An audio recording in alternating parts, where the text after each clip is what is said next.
पापध्वान्तक्षयाय च श्रीमानाविरभूद्भूमौ रामानुजदिवाकरः श्रीमानाविरभूद्भूमौ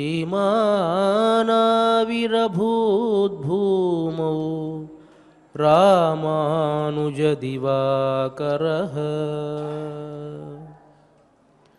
శ్రీ శ్వేతవరాహకల్ప అధినాయకుడైనటువంటి వరాహస్వామి పాదారవిందాల చెంత అఖిలాండకోటి బ్రహ్మాండ నాయకుడు కలియుగ ప్రత్యక్ష దైవము అయినటువంటి శ్రీనివాసుని పాద పద్మాల వద్ద తిరుప్పావైజీయర్ అని పేరుగాంచినటువంటి భగవద్ రామానుజుల పరంపరా ప్రాప్తమైనటువంటి శ్రీ శ్రీ శ్రీ పరమహంస పరివ్రాజకాచార్యవర్యులు ఉభయ వేదాంత ప్రవర్తకాచార్యవర్యులు అయినటువంటి తిరుమల శ్రీ పదజీయంగార్ల పవిత్ర మఠ ప్రాంగణంలో భాగవత ఆచార్యుల అనుగ్రహంతో తిరుమల తిరుపతి దేవస్థానములు శ్రీ వెంకటేశ్వర భక్తి ఛానల్ వారి సౌజన్యంతో ధనుర్మాస ఉత్సవ కార్యక్రమంలో నేటికి మనం 19వ పాశురంలోకి ప్రవేశించాం.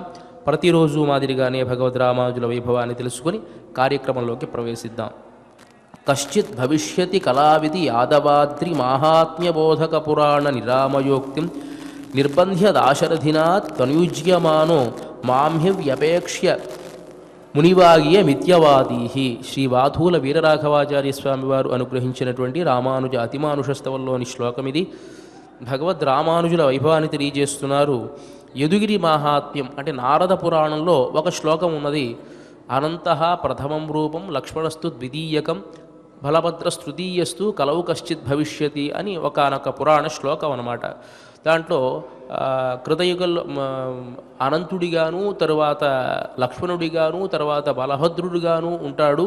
కలియుగంలో కూడా ఆయన అవతరిస్తాడు అనేటువంటిది నారద పురాణంలో వచ్చేటువంటి ఒకానొక శ్లోకం.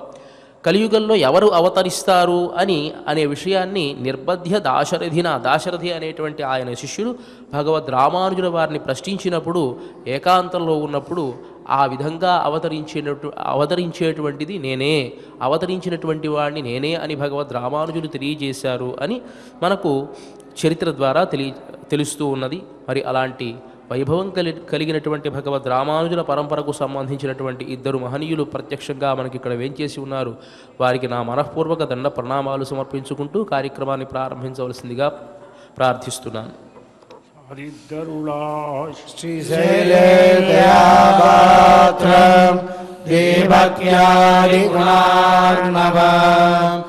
యదీంద్రప్రవణం వందే రమ్యజామాదరం మునే లక్ష్మీనాథసమారంభాం నాదయామధ్యమాం అస్మదాచార్యపర్యంతం వందే గురుపరంపరాం. యో నిత్యమచ్యుతపదాంబుజయుగ్మరుగ్మ వ్యామోహదస్తదినరాణి తృణాయ మేనే అస్మద్గురో భగవతోస్య సింధో రామానుజస్య శరణం ప్రపద్యే. మాయాపితా యువదయ తనయా విభూతి సర్వం యయేణ విరమేణ మదంబయానాం ఆద్యస్య న కులభరే వగుళాభిరామం శ్రీమత్తదంగ్రియుగళం ప్రణమామి మూర్ధాం భూతం సరస్య మగరాకయపట్టనాద శ్రీభక్తిసార కులశేఖర యోగివాహాన్ భక్తాంగ్రేణ పరగాళేంద్రమిశ్రాం శ్రీమత్పరాంకుశమునిం ప్రణతోస్మి నిత్యం. స్తనిగరిదళే సుష్టముట్టోర్జకృష్ణం పారాజ్యం స్వం श्रुतिशिरसिद्धवत्याः भयन्ति सोच प्रतिष्ठायाम् श्रवणिनम् या बला यस्य भुङ्गे तस्यै नमैदमिदम् भूय एवास्तु भूयः अन्नवयல் புதுவை ஆண்டான் அரங்கற்கு பன்னதிருப்பாவை பல்வையம் இன்னிசையால் பாடிக் கொடுத்தார் நற்பாமாலை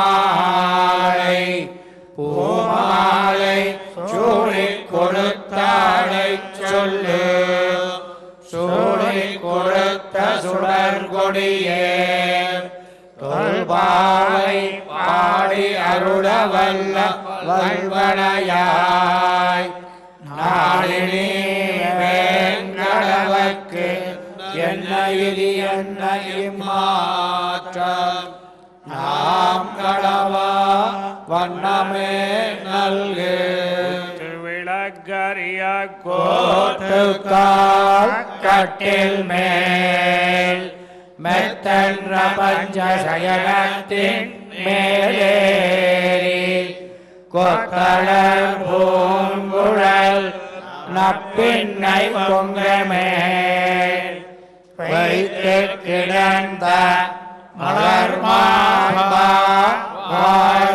மாய்திரவாய்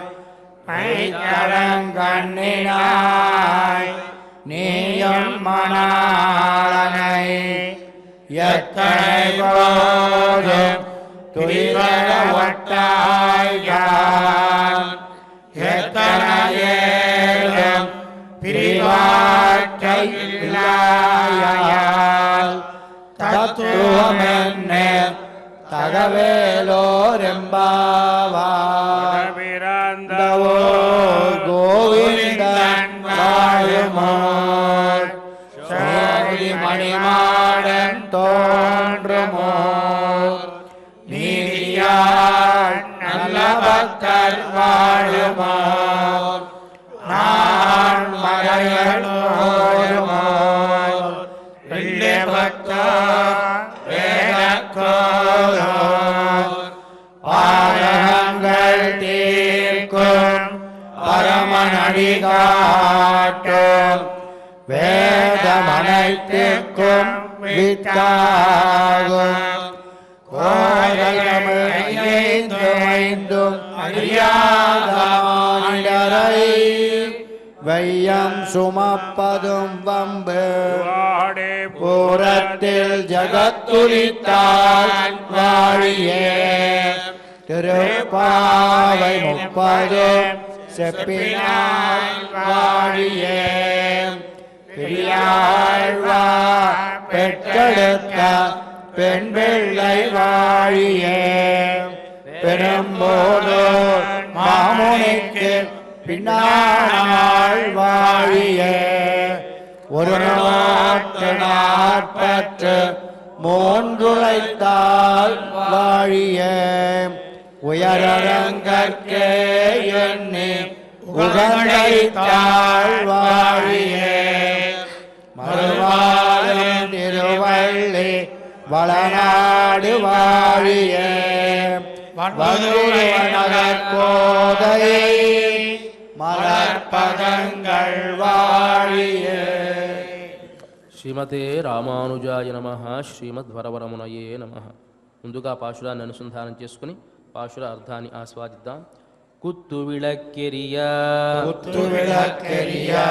ஓட்டுக்கால் கட்டில் மேல் மெத்தென்ன பஞ்சசயனத்தின் மேலேறி ஒத்தலர் பூங்குழல் நப்பின்னை கொங்கை மேல் வைத்து கிடந்த மலர்மார்பாவாய் திரவாய் மைத்தடங்கண்ணினாய் நீயுன் மணாளனை எத்தனை போதும் உயிலைய ஒட்டாய் ஒட்டாய்காள் எத்தன ஏலும் பிரிவாத்தகில்லாயா தத்துவமன்னு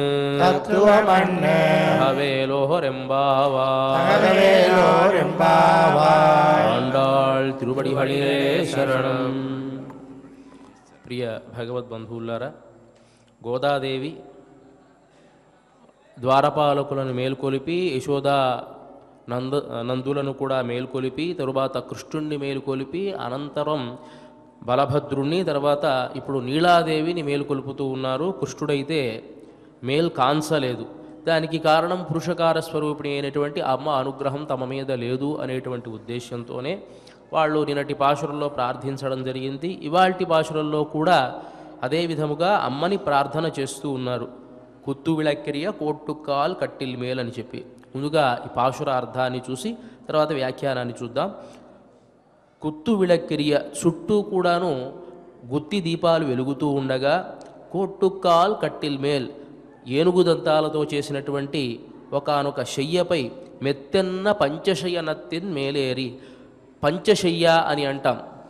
అలాంటి ఆ పంచశయనంపై పరుండి కొత్తలరు పూంగుయల్ నప్పిన్నై కొంగమేల్ వైత్తెక్కిడంత మలర్మార్భా వాయితిరవాయ్. నీలాదేవిని ఆలింగనం చేసుకుని శయనించి ఉన్నటువంటి ఓ స్వామి, నోరైనా తెరవరాదా? మైత్తడం కಣ್ಣಿనాయ్, కాటుక కళ్ళు కలిగినటువంటి ఓ నీలాదేవి, నీయున్ మణాళనై నీవు నీ భర్త అయినటువంటి ఆ కృష్ణ పరమాత్మను ఎత్తనపోదుం తుగిలయ ఒట్టాయహాన్ అంటే ఏమాత్రము కూడా మేల్ కాంసనివవా, ఎత్తన ఏలుం పిరివాత్త హిల్లాయాల్ ఆయన్ని విడిచి ఒక క్షణమాత్రము కూడా ఉండలేవా? తత్వమన్రు ఇది నీ తత్వం కాదమ్మా, తహవు చాలా తప్పు అని ఈ పాశురానికి ఉండేటువంటి పై అర్థం అన్నమాట. ఈ పాశురంలో ఉన్న గొప్పతనం ఏమిటి అంటే తిరుప్పావై సారమంతా కూడాను ఒక శ్లోకంలో చెప్పాలి అని భట్టర్ వారిని ప్రార్థన చేస్తే దానికి ఒక ప్రార్థనా శ్లోకాన్ని అనుగ్రహించాలి అని నంజీయర్ భట్టర్ని ప్రార్థిస్తే మనకి నీలాతుంగస్తనగిరి తటి అని ప్రతిరోజు కూడా మనం ప్రార్థన చేసుకుంటున్నామే, ఆ శ్లోకం దీన్నే ఆధారంగా చేసుకుని వచ్చినటువంటి ఒక శ్లోకం. ఇంచుమించు తిరుప్పావై యొక్క అర్థాన్నంతా కూడాను ఇముడ్చుకున్నటువంటి ఒక శ్లోకాన్ని ఆయన అనుగ్రహించడం జరిగింది. నీలాతుంగస్థ నీలాదేవితో కలిసి శయనించి ఉన్నటువంటి కృష్ణ పరమాత్మను అనేకమైనటువంటి యుక్తియుక్తమైనటువంటి వేదాంతార్థాలలో ఇమిడి ఉన్నటువంటి ఆ శాస్త్రాన్ని అంతటినీ కూడా బోధించి ఆ కృష్ణ పరమాత్మకు, స్వామి నీవు తప్ప మమ్మల్ని కాపాడేటువంటి వారు ఎవరు, నీవు ప్రభువువి మేము దాసులము అనేటువంటి విషయాన్నంతా గోదాదేవి తెలియజేసి ఆ భగవంతుణ్ణి పొందింది అని ఆ శ్లోకానికి ఉండేటువంటి అర్థం. అది దీన్ని ఆధారంగా చేసుకునే వచ్చినటువంటి ఒక శ్లోకం అన్నమాట.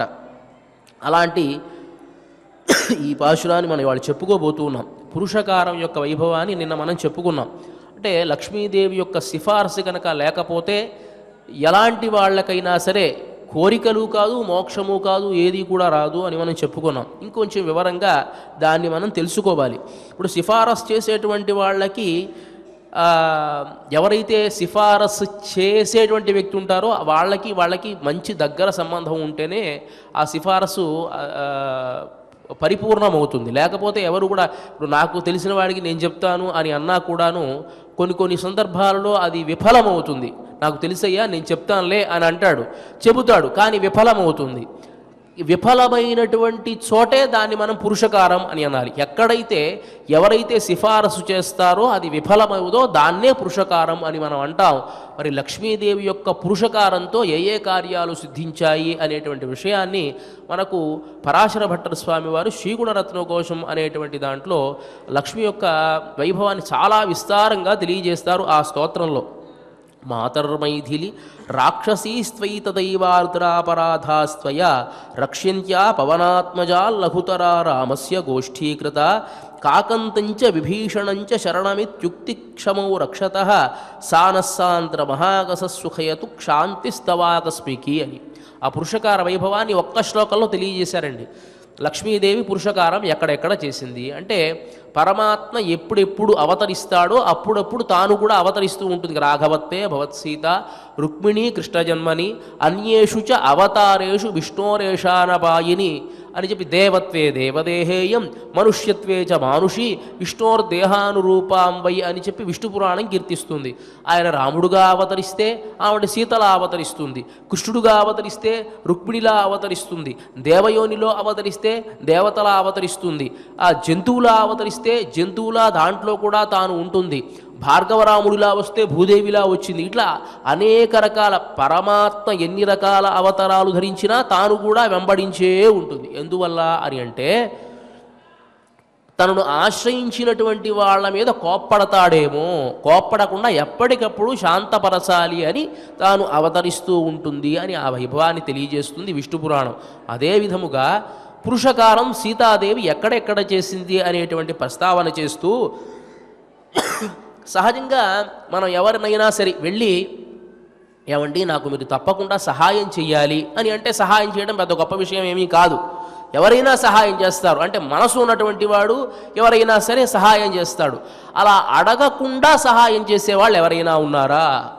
దాన్ని ఇక్కడ చమత్కారం మాతర్మైథిలి రాక్షసీ స్త్వై తథైవార్ద్రాపరాధస్త్వయా. అశోకవనానికి హనుమంతుడు వచ్చి సీతాదేవిని అనేక మంది రాక్షస స్త్రీలు ఇబ్బంది పెట్టడం కళ్ళారా తాను చూశాడు.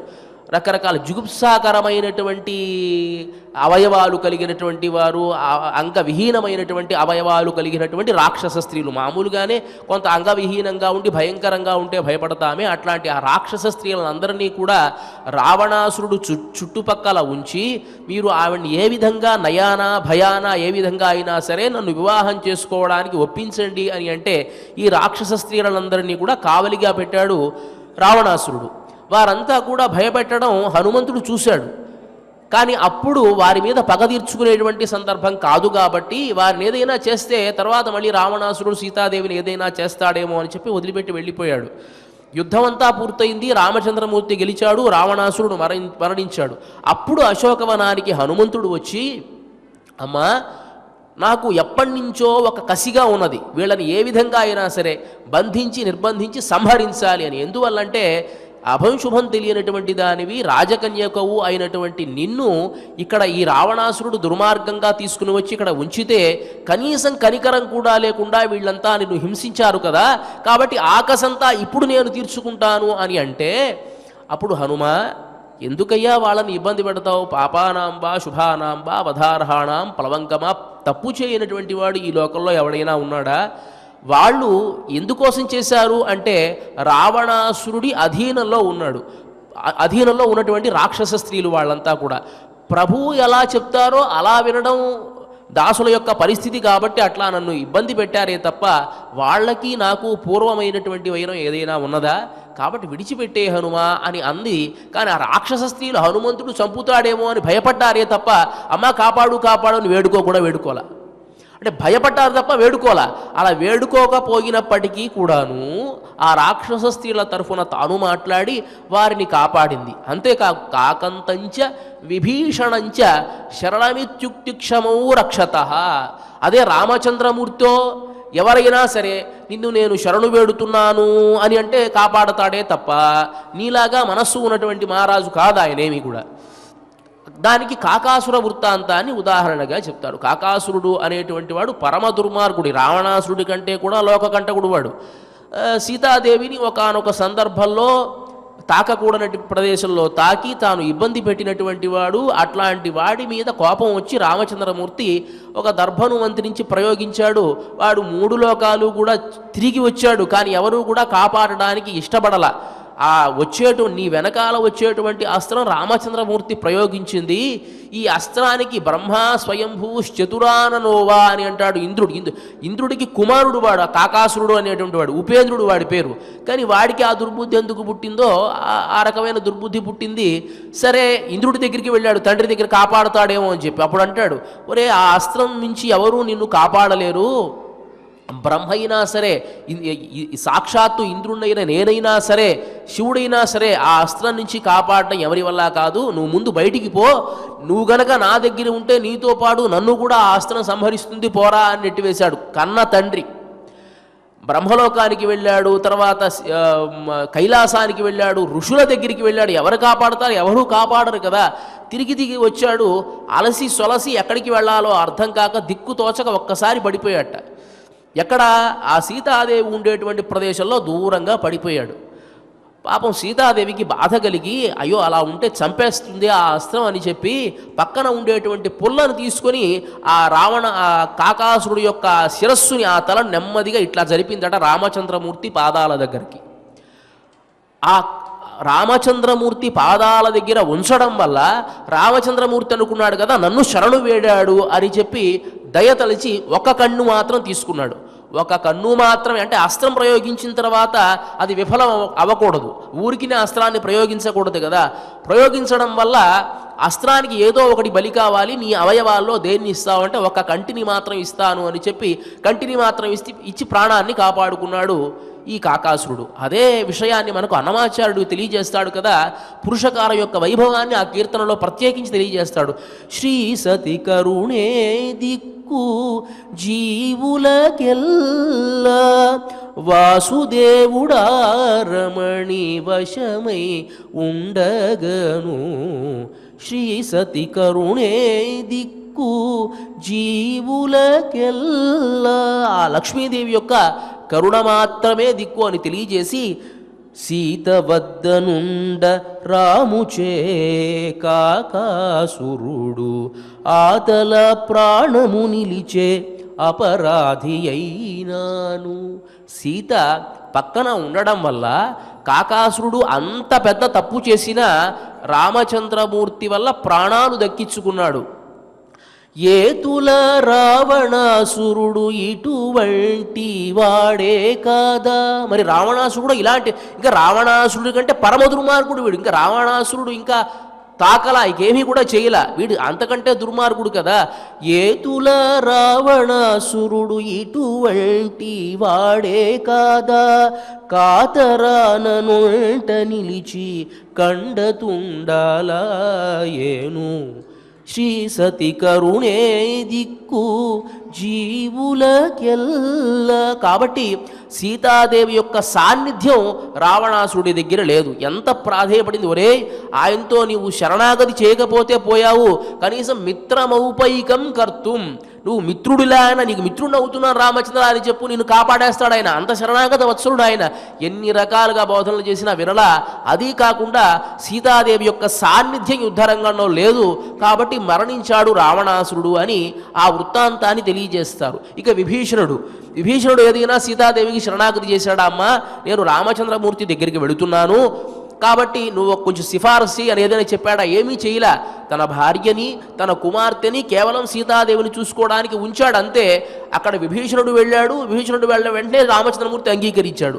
ఎందువల్లంటే సీతాదేవి యొక్క అనుగ్రహం ఎవరెవరి మీదైతే ఉందో వాళ్ళంతా కూడా బ్రతికి బట్టగట్టారు, వాళ్ళంతా ఉద్ధరింపబడ్డారు. హనుమంతుడికి కూడా మనం చెప్పుకున్నాం, దాసోహం కోసలేంద్రస్య అని చెప్పి దాసి శబ్దాన్ని ప్రయోగించి ఆ లంకానగరంలో సీతాదేవిని చూశాను అనేటువంటి విషయాన్ని రామచంద్రమూర్తి దగ్గరికి వచ్చి చెప్పగానే ఏష సర్వస్య భూతస్యు పరిష్వంగో హనుమత అని అంటాడు. హనుమా నీకు నా సర్వస్వాన్ని ఏది ఇస్తే నీ రుణం తీర్చుకుంటాను అని చెప్పి ఒక్కసారి ఆలింగనం చేసుకున్నాడు హనుమంతుడితో. అంటే సీతాదేవికి ఇచ్చేటువంటి గాఢాలింగనాన్ని హనుమంతుడికి ఇచ్చాడంటే ఇక దాని మించి ఏం కావాలి చెప్పండి. అంటే హనుమంతుడి మీద కూడా అనుగ్రహం రామచంద్రమూర్తికి అప్పుడే కలిగింది. అంటే పురుషకార స్వరూపిణి యొక్క లక్ష్మీదేవి అనుగ్రహం ఉంటేనే ఏదైనా జరుగుతుంది అనేటువంటిది మనకు ఇలాంటి వృత్తాంతాల ద్వారా మనకు తెలుస్తుంది. అందువల్లే ఏ అవతారాన్ని తాను ధరించినా ఆ అవతారాన్ని తాను ధరించి పక్కనే వస్తుంది. ఒక చమత్కారంగా ఒకరికి అనుమానం వచ్చింది. భగవంతుడు చాలా రకాల అవతారాలు ధరిస్తాడు. నరసింహావతారాన్ని ధరిస్తాడు, తర్వాత కూర్మావతారాన్ని, ఇలా అవతారాలు ధరిస్తాడు కదా. మీరు ఎక్కడికైనా వెళ్ళి చూడండి, ఏ అవతారాన్ని ధరించినా పక్కన తొడ మీద లక్ష్మీదేవి కూర్చొని ఉంటుంది కదా, ఆమె మాత్రం లక్ష్మీదేవిలానే ఉంటుంది. 2 భుజాలు ధరించి ఉంటుంది తప్ప. ఇప్పుడు ఈయన మామూలుగా అయితే శాస్త్రం ఏమిటంటే ఆయనకి అనురూపమైనటువంటి రూపాన్ని తాను ధరించాలి అంటే సింహంలా తాను ఉన్నప్పుడు తాను సింహంలా ఉండాలి. ఆయన హయగ్రీవుడుగా ఒక గుర్రంలా అవతారాన్ని ధరిస్తే తాను గుర్రంగా ఉండాలి. ఆయన మత్స్యావతారాన్ని ధరిస్తే ఈమె మత్స్యంగా ఉండాలి కదా. ఈమె మాత్రం మనిషిలానే ఉంటుంది అంటే ఎప్పుడైనా గమనించారా? నరసింహస్వామి ఉంటారు చక్కగా గంభీరంగా, పక్కన తొడ మీద లక్ష్మీదేవిలానే కూర్చుంటుంది, అదేంటో. సరే హయగ్రీవుడు ఉంటాడు, ఆయన గుర్ర ముఖంతో ఉంటాడు, పక్కన లక్ష్మీదేవిలానే కూర్చుంటుంది, అదేమిటో. మత్స్యావతారంలో ఉన్న కూర్మావతారంలో ఉన్న అలానే ఎందుకు ఉంటుంది అనేటువంటిది ప్రశ్న. ఏమిటి, ఎందువల్ల అలా ఉంటుంది అంటే ఆయన నరసింహావతారం ఉన్న ఏ అవతారాన్ని ధరించినా తండ్రికి కోపం వచ్చిందనుకోండి ఒక్కసారిగా అతివీర భయంకరుడైపోతాడు కొడుకు దగ్గర. ఒరే అని చెప్పి కర్రను ఏదో పెట్టుకుని వస్తాడు. కానీ తల్లి మాత్రం ఎలా ఉంటుంది, సౌమ్యంగానే ఉంటుంది కదా. లక్ష్మీనారాయణులు ఇద్దరూ కూడా ఆయన నరసింహావతారాన్ని ధరించాడు కాబట్టి నేను కూడా సింహంలానే ఉంటే బాగుంటుంది అని కనుక తను అనుకుందనుకోండి, ఆశ్రయించేటువంటి వాళ్ళు గుర్తుపట్టలేరు. ఆయన స్వామి ఈయన స్వామి అయినా గుర్తుపట్టలేరు. ఇప్పుడు పిల్లవాడు తల్లిని గుర్తుపట్టాలి అంటే అందరూ మాస్క్ తండ్రి తల్లిదండ్రి ఇద్దరు మాస్క్ వేసుకున్నారనుకోండి, ఎలా గుర్తుపడతారు? తండ్రి గుర్తుపట్టకపోయినా పర్వాలా, అలా తల్లి కూడా మాస్క్ వేసుకుంటే అమ్మా అని అరిచాడు అనుకోండి, అరిస్తే పాపం కరిగిపోయి వేసుకున్న మాస్క్ కూడా తీసేసి ఒరే నాన్న బిడ్డ అంటుంది ఆవిడ. ఎక్కడున్నావరా అని ప్రేమతో చూస్తుందా లేదా? లక్ష్మీదేవి అలా ఉండాలి అని ఉండలేదుట. ఎందువల్ల? కారుణ్యం అలాంటిది. ఆయన ఉరముపై ఆయన నరసింహావతారాన్ని ధరించినప్పుడు ఆవిడ అలా ఉన్నా కూడాను మన కోసం అలా ఉండలేదు. ఎందువల్ల అంటే మనం ప్రార్థించాలి, మనం ఆశ్రయించాలి అంటే ఆ కారుణ్య రూపంతో ఉంటేనే మనం ఆశ్రయిస్తాం. కాబట్టి అయ్యో అవతారం దేనికోసం ధరిస్తారు? వీళ్ళని కాపాడడం కోసం కదా. వీళ్ళు ఆశ్రయించాలి అంటే మనము కూడా ఇలా ఉంటే వీళ్ళు వచ్చి ఆశ్రయిస్తారా? ఒకే నరసింహస్వామిగా ఒకే హయగ్రీవుడిగా ఉంటే నమస్కారం కూడా పెట్టలేం, దగ్గరకు కూడా వెళ్ళలేం. ఆయన అరివీర భయంకరులా ఉంటాడు, పక్కన లక్ష్మీదేవునికి ఉందనుకోండి అప్పుడు మనల్ని ఆయన అనుగ్రహిస్తాడు. కాబట్టి దగ్గరికి కొంచెం అన్నా వెళ్ళగలం. అందువల్లే ఆమె కూడా అలాంటి రూపాన్ని తాను ధరించకుండా పిల్లలు ఏమైపోతారో, వీళ్ళు కనీసం వచ్చి ఆశ్రయించాలి కదా, నమస్కారం పెడితే కదా ఈయన కాపాడుతాడు ఈ ప్రబుద్ధుడు, కాబట్టి మనం పక్కన ఉండాలి అని చెప్పి ఆ రూపాన్ని ధరించకుండా ఉంటుంది అని చెప్పి పెద్దల యొక్క ఒక ఉవాచ.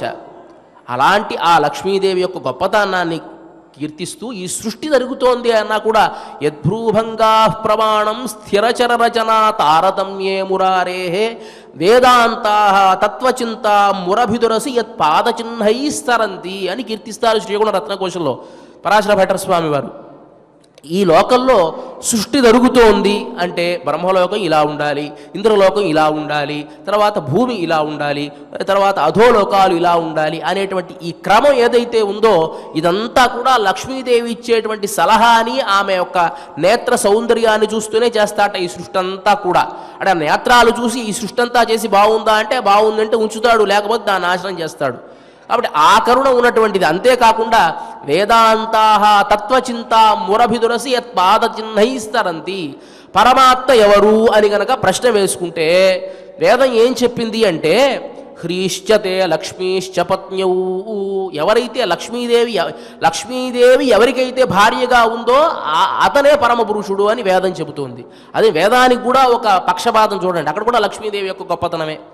అంటే వేదం కూడా లక్ష్మీదేవికి భర్తగా ఉన్నవాడే పరాత్పరుడు పరమాత్మ అని కీర్తిస్తోంది.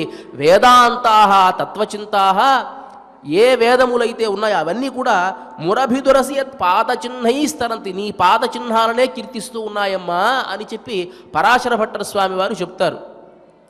ఇక్కడ కొంచెం ఆ పరమాత్మ కంటే కూడాను లక్ష్మీదేవి యొక్క ఆభిజాత్యం కొంచెం ఎక్కువగా మనకు కనిపిస్తూ ఉంటుంది. చమత్కారంగా ఈ మధ్య ఒక వాట్సాప్లో ఒక జోక్ చూశాను నేను. భార్యాభర్తలు ఇద్దరు మాట్లాడుకుంటూ ఉంటారు. భర్త అంటాడు కదా భార్యతో, సే మగవాళ్ళు ఆడవాళ్ళు ఇద్దరు సమానమేనా అని అడిగట. అదేమిటండి ఇద్దరు సమానమే కదండి, ఇద్దరు సమానమే. అయితే నాకు వచ్చిన అనుమానమే, ఎప్పుడన్నా బస్సు ఎక్కితే అక్కడ ఏం రాసి ఉంటుందో చూసావా అన్నాడు. స్త్రీలను గౌరవించడం మన సంప్రదాయం, వారికి కేటాయించిన సీట్లలో వారినే కూర్చొనిద్దాం. సరే అది వదిలేసేవే. మనకి కంప్యూటర్ వాడతాం కదా, దాంట్లో మదర్ బోర్డ్ అని ఉంటుంది కానీ ఫాదర్ బోర్డ్ అని ఉంటుందటే. ఇప్పుడు మదర్ బోర్డు ఫాదర్ బోర్డు ఉంటుంది. సరే ఎప్పుడైనా ఏ స్కూల్లోకి వెళ్ళినా సరే మదర్ టంగ్ అని అడుగుతారు కానీ ఫాదర్ టంగ్ అని అడుగుతారటే అక్కడ కూడా లేదు. సరే మదర్ నేచర్ అంటారు కానీ ఫాదర్ నేచర్ అంటారటే అలా కూడా లేదు. ఈ మదర్ ఎర్త్ అంటారు కానీ ఫాదర్ ఎర్త్ అంటారంటే, కాబట్టి అన్ని రకాలుగా ఈ ప్రపంచం అంతా కూడా మీరే ఆక్రమించి ఇప్పుడు కూడా మీకు రిజర్వేషన్ కావాలంటే మేము ఎక్కడికి పోయేది అంటాడు. అంటే వేదం కూడా చెప్పే సందర్భంలో ఈ శ్రీదేవి యొక్క వైభవాన్నే కీర్తిస్తూ ఉన్నది అని అంటే, పరాశర భట్టర్ వారు ప్రత్యేకించి శ్రీగుణరత్న కోశం అనేటువంటి ఒక గ్రంథాన్నే లక్ష్మీదేవి యొక్క వైభవాన్ని కీర్తిస్తూ ఆయన అంటారు కదా ఆ శ్లోకంలో, శ్రియశ్రీ శ్రీరంగేశయ తవచ హృద్యాం భగవతి శ్రియం త్వత్తోప్యుచ్చైర్వయమిహ ఫణామహ శృణుతరాం. ఓ రంగనాథుడితో చెప్తున్నాడు ఆయన పరాశర భట్టర్ స్వామి వారు ఏమిటంటే, శ్రియశ్రీ శ్రీరంగేశయ తవచ హృద్యాం భగవతి, నీకు అత్యంత ప్రీతిపాత్రురాలైనటువంటి నీ భార్య అయినటువంటి లక్ష్మీదేవి యొక్క వైభవాన్ని త్వత్తోపి ఉచ్చై నీకంటే గొప్పగా ఇహ ఫణామహ శృణుతర, ఇప్పుడు మేము చెబుతున్నాము వినండి మీరు. ఈ దృశాంతే భూయాస్తాం సుఖతరళతారే శ్రవణత పునర్హర్షోత్కర్షాత్ స్ఫుటతు భుజయో కంచుక శతం. నీ భార్యని మేము కీర్తిస్తూ ఉంటే సహజంగా ఆనందం వస్తే ఏమవుతుందండి, భుజాలు ఉప్పొంగుతాయి కదా, అట్లా నీకు భుజాలు ఉప్పొంగి ఒక కోటు వేశారట, ఆ కోటు చిరిగిపోయింది, మళ్ళీ ఇంకో కోటు వేశారు, అది కూడా దాని అంటారు పునర్హర్షోత్కర్షాత్. నేను ఒక్కొక్క శ్లోకాన్ని కీర్తిస్తూ ఉంటే ఆ ఆనందంతో స్ఫుటతు భుజయోహో కంచుక శతం, వేసినటువంటి వస్త్రం వేసినట్టుగా చిరిగిపోతూ ఉంటే నేను కీర్తిస్తూనే ఉంటాను, నువ్వు ఆనందపడుతూనే ఉంటావు అని చెప్పి కీర్తించట. వెంటనే ఈ కీర్తనంతా పూర్తయింది. అంటే ఆ రంగనాయకు యొక్క వైభవాన్ని అంతా కూడా చాలా అద్భుతంగా కీర్తిస్తారు ఆ శ్రీగుణరత్న కోశంలో అమ్మ యొక్క వైభవాన్ని అంతా కూడా. అంతా విన్న తర్వాత రంగనాథ స్వామి కొంచెం కోపం వచ్చిందట. అదేంటయ్యా, నేను ఎదురుగా ఇలా పరాత్పరుడైన వాడిని నేను ఉంటే నా భార్య అయినటువంటి లక్ష్మీదేవిని నువ్వు కీర్తిస్తావే, నా సౌందర్యం అంత తీసిపోయింది అనుకుంటున్నావా, నా సౌందర్యం గొప్పగా ఉందా, మీ అమ్మ సౌందర్యం గొప్పగా ఉందా అని అంటే, అదేమిటండి అలా అంటారు, మీ సౌందర్యం గొప్పగానే ఉంటుంది కానీ మా అమ్మ సౌందర్యం ఒక రకమైన సౌందర్యం, అది ఎవరికి వస్తుందండి అని అన్నట్ట. సరే ఈ మాటే గుర్తుపెట్టుకో, నువ్వు సమయం వచ్చినప్పుడు నేను మాట్లాడతాను అని అన్నాడు ఆయన. అంతా అయిపోయింది. కొంతకాలం తర్వాత అక్కడ పహల్పత్తు ఉత్సవాలు, మనకి ఎట్లా అయితే అధ్యయనోత్సవాలు జరుగుతాయో అక్కడ అంతా జరుగుతుంది. ఆ పహల్పత్తు ఉత్సవాల్లో ఆయన మోహిని అవతారాన్ని ధరించి వచ్చాట. మోహిని అవతారాన్ని ధరించి వచ్చి అర్చక ముఖంగా భట్టరస్వామి వారిని పిలిపించండి అని అన్నారు ఆయన. సరే భట్టరస్వామి వారు ఇచ్చారు. అప్పుడు చక్కగా మోహిని అవతారంలో ఉన్నారు కదా, అప్పుడు చూసి నా సౌందర్యం ఇప్పుడు చూడయ్యా, మీ అమ్మని గొప్పగా నువ్వు కీర్తించావు కదా, నా సౌందర్యం గొప్పగా ఉందా అమ్మ సౌందర్యం గొప్పగా ఉందా అని అంటే చూశాడు ఆయన. నిజంగా సౌందర్యం ఎంత గొప్ప సౌందర్యం, ఆయన సౌందర్యానికి మించింది ఏది కూడా లేదు. కానీ అక్కడ కూడా చమత్కారంగా మాట్లాడతారు భట్టరస్వామి వారు. వాస్తవానికి శ్రీదేవిని ఆ మోహిని అవతారాన్ని చూస్తే మోహిని అవతారంలో ఉన్న ఆయన సౌందర్యమే చాలా బాగుంటుంది. ఎందువల్లంటే మనకు నరనారాయణులుగా బదరీకాశ్రమంలో తపస్సు చేస్తూ ఉంటే వాళ్ళ తపస్సుని భంగం చేయడానికి దేవతలంతా కూడా రంభను మేనకను అనేకమైనటువంటి అప్సరసలను పంపించారట. పంపిస్తే నరుడుగా నారాయణుడుగా ఉండేటువంటి ఆయన ఒక్కసారి తొడ మీద ఇట్లా కొట్టి ఇట్లా అంటే ఆ ఊరువుల నుంచి పుట్టినటువంటిదే ఊర్వశి అనేటువంటి ఒక దేవకన్య. ఈ ఊర్వశిని చూసిన తర్వాత వీళ్ళంతా తెల్లబోయారట, ఆ రంభ వీళ్ళంతా కూడాను. చివరికి దేవతలంతా వీళ్ళ తపభంగాన్ని చెయ్యాలి అని అనుకున్న వాళ్ళంతా నమస్కారం పెట్టి పోతూ పోతూ ఆ ఊర్వశిని కూడా మాకివ్వండి అన్నారు వాళ్ళు. అంటే అంత సౌందర్యాన్ని ఆయన శరీరం నుంచి పుట్టించగలిగినటువంటి శక్తి ఉన్నటువంటి వాడు ఆయన పరమాత్మ కదా. ఆయన మోహిని అవతారంలో ఉంటే ఎంత అందంగా ఉంటాడో ఒక్కసారి ఆలోచించండి. అది చూసి ఆయన అంటారు అక్కడ కూడా చమత్కారంగా, ఇప్పుడు అమ్మ ఎదురుగా ఉంది, ఇప్పుడు చెప్పు నేను చాలా గొప్పవాడిని అని అన్నాడు ఈయన. అప్పుడు ఆయన కీర్తిస్తూ ఉన్నాడు, యువత్వాదౌతుల్యే ప్యపరవశత శత్రు సమన స్థిరత్వాదీన్ కృత్వా భగవతి గుణాన్ పుంస్త్వ సులభాన్. స్వామి నిజంగా చాలా అద్భుతంగా ఉన్నావయ్యా నువ్వు. యువత్వాదౌ తుల్యే, నిజంగా నీ వయస్సుకి ఆమె వయస్సుకి చాలా బాగుంది, నీ సౌందర్యము ఆమె సౌందర్యము చాలా బాగుంది, దాంట్లో ఏమాత్రం దానికి చెప్పాల్సిన అవసరం ఏమీ లేదు. తుల్యే, సమానంగానే ఉన్నారులే. అంటే ఇంతవరకు గొప్పగా చెప్పే కదా, సమానంగానే ఉన్నారు. కానీ నీ నేత్రాలలో ఉంది చూసావా అపరవశత, స్వాతంత్ర్యం కనిపిస్తూ ఉంది. ఆ నేత్రాలలో ఒక స్వాతంత్ర్యం గమనిస్తుంది. శత్రుశమన, ఎవరైనా శత్రువు వస్తే వాడిని దునమాడేటువంటి లక్షణం నీ నేత్రాలలో కనిపిస్తుంది. స్థిరత్వాదీని కృత్వ, ఆ నిర్భరత్వం అనేటువంటిది నీ నేత్రాలలో కనిపిస్తుందయ్యా. ఇది పుంస్త్వ సులభాన్, పురుషుడికి ఉండేటువంటి లక్షణాలు. అదే తయి స్త్రీ మా అమ్మకు చూసావా ఏ లక్షణాలు ఉంటాయి?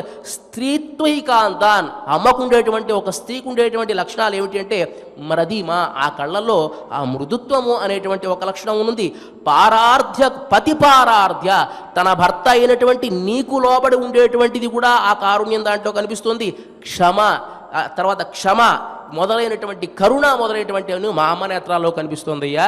కాబట్టి అందం బాగానే ఉంది, కానీ ఆ నేత్రాలలో ఉంది చూసావా, ఈ రకాల లక్షణాలు మా అమ్మకు కనిపిస్తున్నాయి, నీకు ఈ లక్షణాలు కనిపిస్తున్నాయి అనేటప్పటికీ ఆయన ఏం మాట్లాడలేకపోయాట. ఆయన అంటే ఆ నేత్ర సౌందర్యం లక్ష్మీదేవికి పరమాత్మకు ఆ స్వాతంత్ర్యం అనేటువంటిది ఆయన దాంట్లో కనిపిస్తుంది.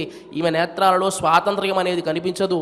కరుణ అనేటువంటిది ఈ నేత్రంలో కనిపిస్తే శత్రుశమనం అనేటువంటిది ఆయన నేత్రాలలో కనిపిస్తుంది. ఎంత సౌందర్యంగా ఉన్నప్పటికీ కూడాను మీరు చూడండి, ఒక పురుషుడికి గనక తన భార్య కంటే ఇంకో భార్య అందంగా కనిపించవచ్చునేమో, అది వేరే విషయం. కానీ పిల్లవాడికి తల్లి అందంగా ఉందా, వేరే ఆవిడ బాగుందా అంటే ఏమంటాడండి? నాకు మా అమ్మే బాగుంది అని అంటాడు కదా. కాబట్టి మనం ఎప్పుడూ అమ్మ పక్షంలోనే ఉండాలి. అలా ఆ పురుషకార స్వరూపిణి యొక్క వైభవాన్ని రకరకాలుగా, అంటే పురుషకార స్వరూపిణి అయినటువంటి అమ్మ వైభవం గనక తెలుసుకోలేకపోతే, ఆమె అనుగ్రహం లేకపోతే ఏమీ సాధించలేమని తెలుసు. కాబట్టే మళ్ళీ వాటి భాషలో కుత్తు విళక్కిరియ కోట్టుకాల్ కట్టిల్ మేల్ మెత్తెన్న పంచశయనత్తిన్ మేలేరి అని కీర్తిస్తున్నారు. అమ్మ నీ స్వరూపాన్ని ఒకసారి గుర్తు చేసుకో అని చెప్పి కుత్తు విళక్కిరియ, చక్కగా గుత్తులుగా దీపాలన్నీ పెట్టుకున్నారమ్మా మీ గదిలో.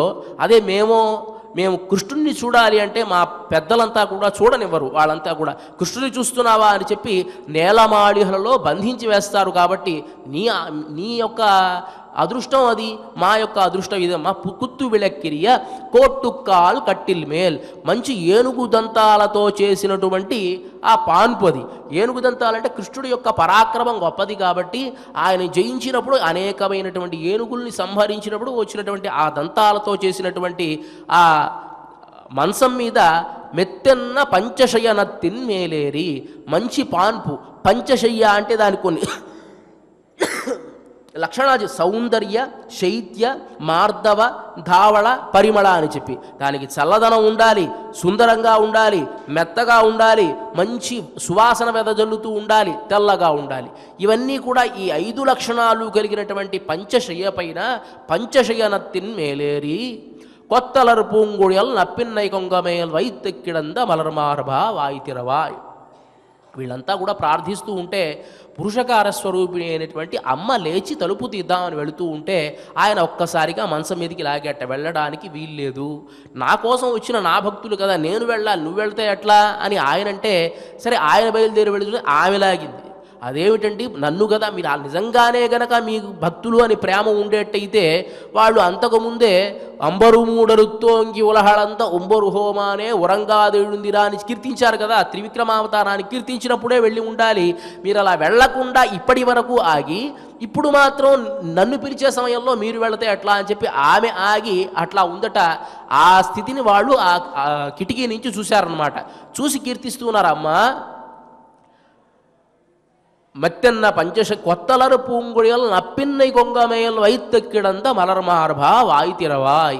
నీవు నీ భార్య అయినటువంటి నీలాదేవి యొక్క సౌందర్యంలో మునిగిపోయి ఉన్నప్పటికీ కూడా వాయితిరవాయ్, కనీసం మాటైనా మాట్లాడాలి కదా. వాయితిరవాయ్ మైత్తడం కండినాయ్, కృష్ణుడు లేద్దాము అని అనుకుంటే తన కనుచూపులతో కట్టిపడేస్తోంది నీలాదేవి, వెళ్ళడానికి వీల్లేదు అని శాసిస్తూ ఉన్నది. అంటే కొన్ని సందర్భాలలో భార్యాభర్తల యొక్క అనురాగం ఎలా ఉంటుంది, మనం బయటికి తీసుకున్నా కూడాను స్వాతంత్ర్యం అనేటువంటిది పురుషుడికి ఉన్నప్పటికీ కూడాను స్త్రీ యొక్క సలహాలు పాటిస్తూ ఉండడం అనేటిది మనకు కనిపిస్తోంది కదా. అది ఇక్కడ కూడా భక్తులని కాపాడేటువంటి సందర్భంలో ఆయన తీసుకుంటూ ఉంటాడు. ఇది భక్తుల్ని కాపాడే విధంగానే మనం తీసుకోవాలి. ఇక్కడ కూడా ఆమె కంటితో ఆయన నిర్బంధిస్తోంది, నువ్వు వెళతే చూడండి మీ పని చెప్తాను అని చెప్పంటే మైత్తడం కಣ್ணிనా నీయున్ మణాళనై ఎత్తన పోదుం తుయిలేవట్టాయ, నువ్వు నీ భర్తని మేల్కొలపకుండా రానివ్వకుండా చేస్తున్నావు కదమ్మా. చూశారు వాళ్ళంతా కూడా. మైత్తడం కಣ್ணிనా నీయున్ మణాళనై ఎత్తన పోదుం తుయిలేవట్టాయ ఎత్తన ఏలుం పిరివాత్త హిల్లాయలేమమ్మా. నువ్వు క్షణమాత్రము కూడా విడిచిపెట్టి ఉండను అని అనుకుంటున్నావు కదా, అలాంటి ఆ కృష్ణ పరమాత్మను మేమేమో ఎన్నో రోజులుగా విడిచిపెట్టి ఉన్నామే, నీ అదృష్టం అది, మా దురదృష్టం ఇది. కానీ అదన్నా నువ్వు గుర్తుంచుకోవద్దా? నీయుణ్మణాలన ఎత్తన పోదుం పిలివాత్త హిల్లాయాల్ తత్వమన్రు. నీ స్వరూపం ఏమిటి అంటే పురుషకార స్వరూపిణి అయినటువంటి దానివి. నిన్ను పొందడానికి ఆయన ఎన్నో రకాల అవతారాలు ధరించాడు. ఆయన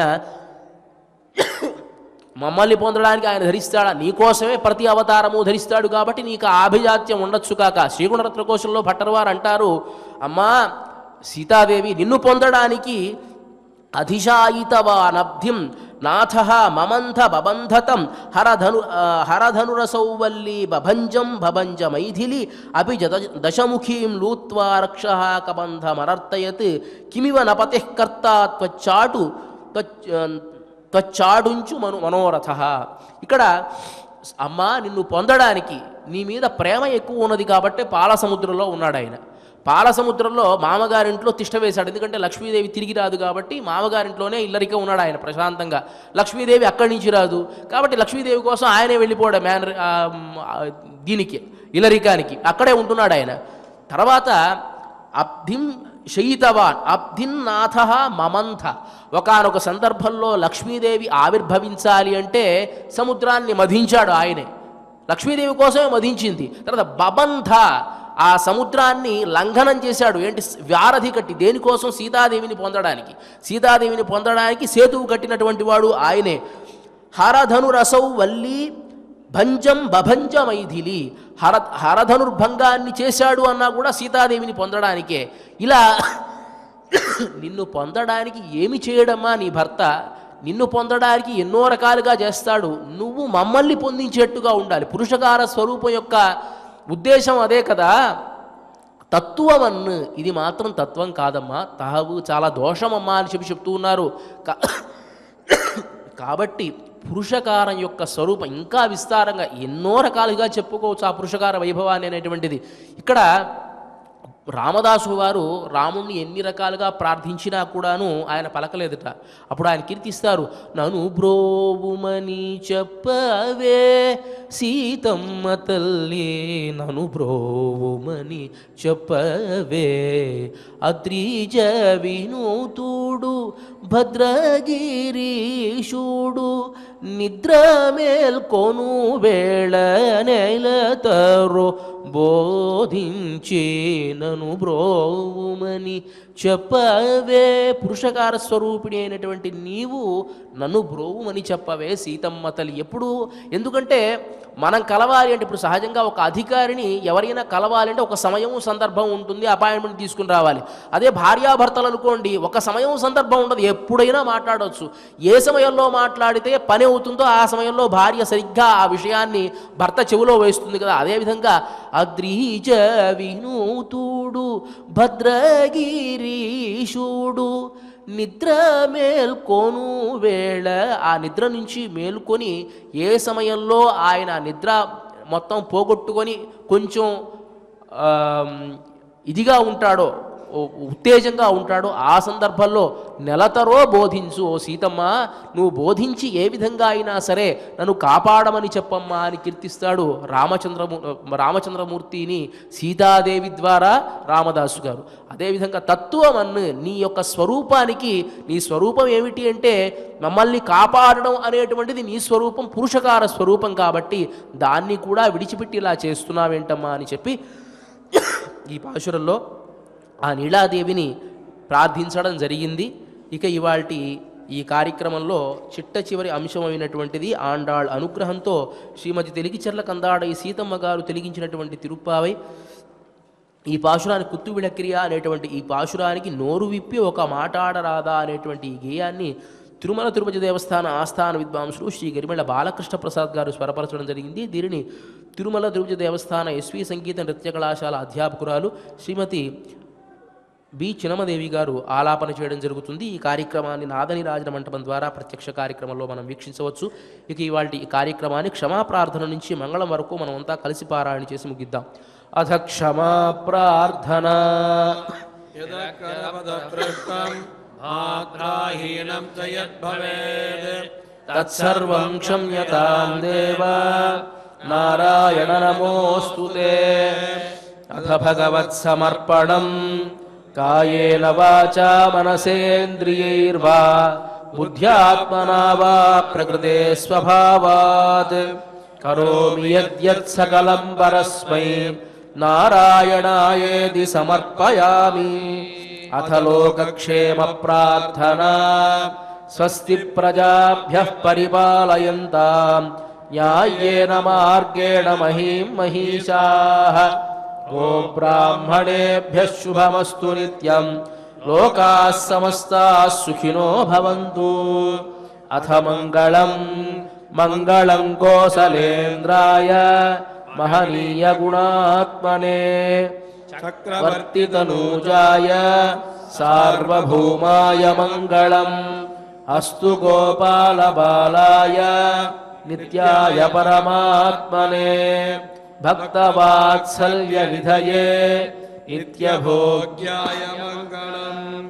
శ్రీమద్యై విష్ణుచిత్తార్య మనోనందన హేతవే నందనందన సుందర్యై గోదాయై నిత్యమంగళం. శ్రియః కాంతాయ కళ్యాణ నిధయే నిధయేర్థినాం. శ్రీవేంకటనివాసాయ శ్రీనివాసాయ మంగళం.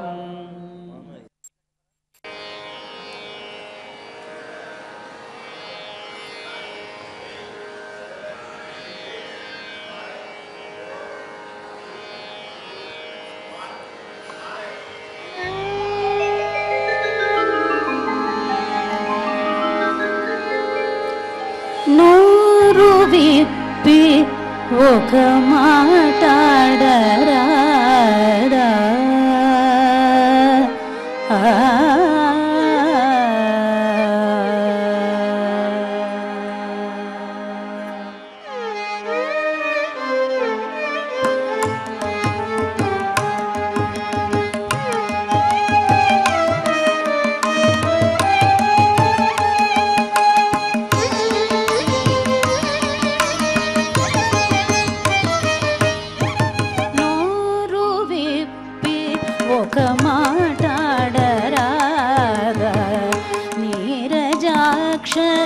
నీకిది తగునా నోరు విప్పి ఒక మాటాడరాదా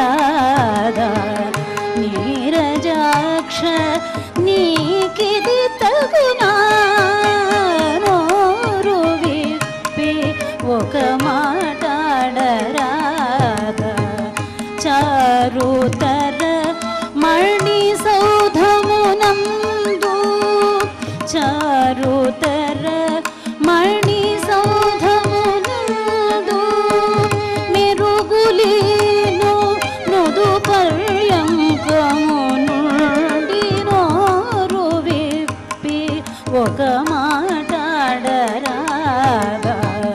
చారుతర మణి సౌధమునందు మెరుగులీను మృదు పర్యంకము నుండి నోరు విప్పి ఒక మాటాడరాదా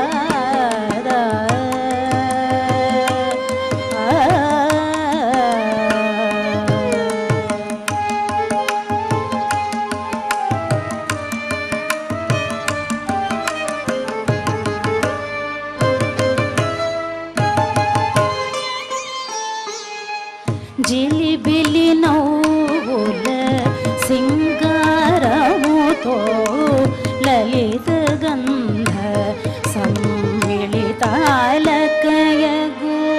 జిలిబిలి నవ్వుల సింగారముతో లలిత గంధ సమ్మిళితాలకయగు నీలాస్తనగిరి నిదురిల్చితివో నీలాస్తనగిరి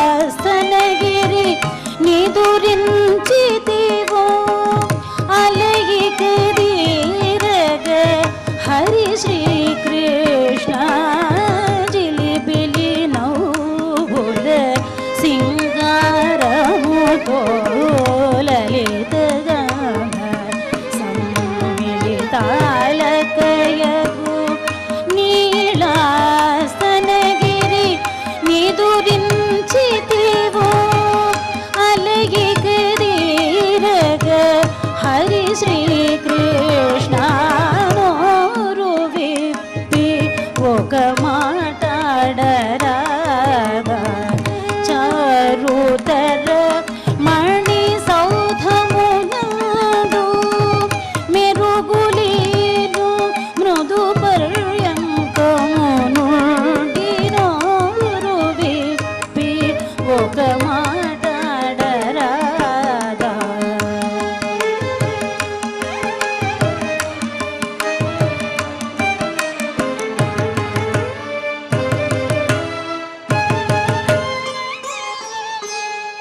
కాటుక కన్నుల కాంతిని నాధుని తటుకున వశపరచుకొని ఓ దేవి కాటుక కన్నుల కాంతిని నాధుని తటుకున వశపరచుకొని ఓ దేవి విడువ ఒక క్షణము ఏమాశ్చర్యము విడువ ఒక క్షణము ఏమాశ్చర్యము చాలునయమ్మ శౌరినియమ్మ కాటుక కన్నుల కాంతిని నాధుని తటుకున వశపరచుకొని ఓ దేవి విడువ ఒక క్షణ